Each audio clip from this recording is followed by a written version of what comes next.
Hi, I'm Amber. Hi, I'm AJ, and welcome to Mountain Traditions Homestead.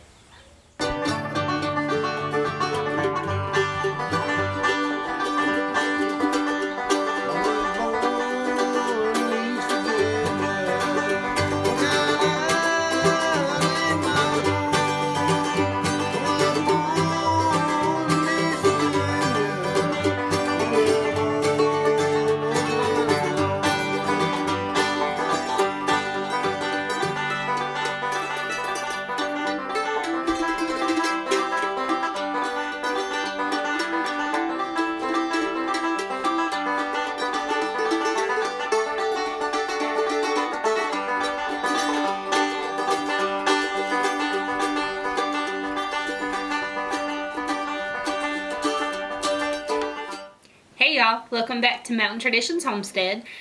Yet again, we've got another seed video for you guys. This one is a little different though. I know everybody right now is talking about what they're going to be growing in their garden this year and all their plans for the layouts for this year, emphasis being on this year. This video is going to be about preparing for future seed shortages. If you gardened last year, you know, whether you've gardened before or whether last year was your first time, that due to COVID, there were lots of seed shortages. You couldn't find the varieties that you wanted. Companies had to shut down for a few weeks at a time because they couldn't keep up with the demand, which is an awesome thing that many people are gardening. But that's also a scary thing, that if you plan to rely on your garden for food for your family, that you might not be able to find it. So we're going to show you guys today what we're doing to prepare for future seed shortages, whether it's due to COVID or other things. This is a really cheap way to prepare, as most of what we've got here, other than the vacuum sealer, of course, and the bags for that, we got at the Dollar Tree. And actually, these seeds were less than $1. If you've ever shopped at the Dollar Tree for seeds, you know they are 4 for $1 there. So first, we're going to go through and show you what we got very cheaply to keep for future years and just for an emergency. We'll show you what we got. This is all varieties, things that would go for actual food for your family. There's nothing frivolous. It's just down to the meat and potatoes of what you want in a garden. The first seed that we picked up is a beefsteak tomato. Anybody who lives around here has heard of a beefsteak. They've probably grown it in their garden. It's very popular slicer. So we got 2 packs of those. I also got 2 packs of Hungarian wax peppers. I got 2 packs of California Wonder bell peppers. These are actually what we buy from Baker Creek to grow in our garden every year. A lot of what the Dollar Tree has are actually heirloom varieties, so you can seed save from them. They're just 25 cents a pack rather than $3. For cucumbers, I got a pack of National pickling cucumbers. We got 2 packs of Blue Lake green beans. These are our favorite bush green bean to grow. 2 packs of red Corid Chantenay carrots. I'm thinking is how you say that. We got a pack of dark green zucchini. 1 pack of Black Beauty eggplant. Pack of yellow squash. And lastly, we got 1 pack of basil. So these are all things that we already grow in the garden. The only difference is, like I said, these came from the Dollar Tree instead of Baker Creek. What we're going to be doing with these is vacuum sealing them and then putting them in our deep freezer.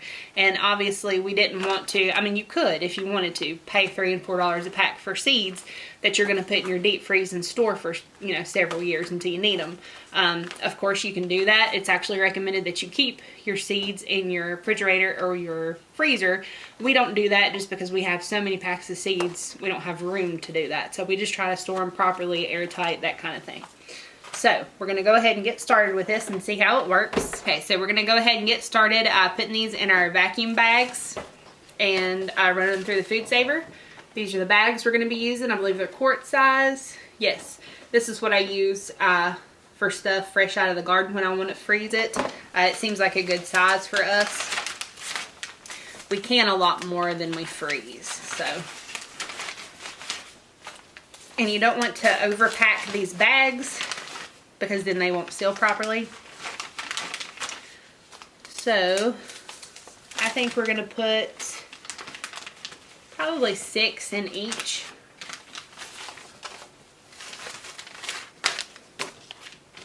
And these I will store nice and flat in the freezer, won't take up much room. So they won't be in your way if they're in there for a while. All right, so we're gonna put 6 in a bag, and we are gonna go ahead and get these vacuumed and sealed.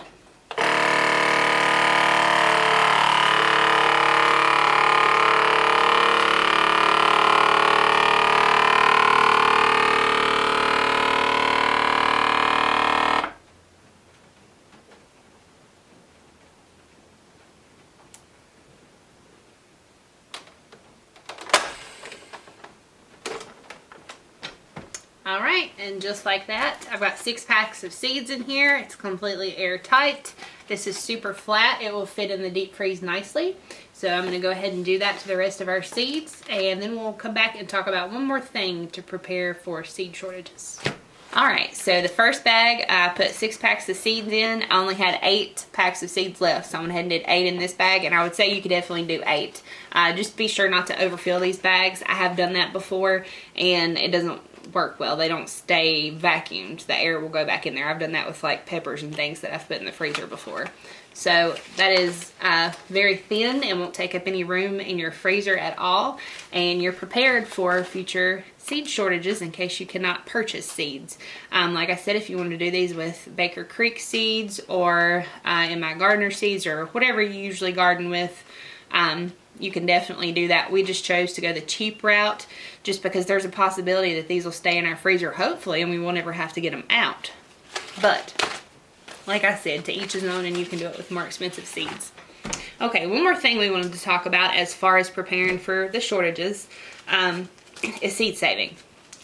And we did not do a whole lot of this last year. I plan to do a whole lot more this year. We're going to do some videos and show you guys how to save seeds.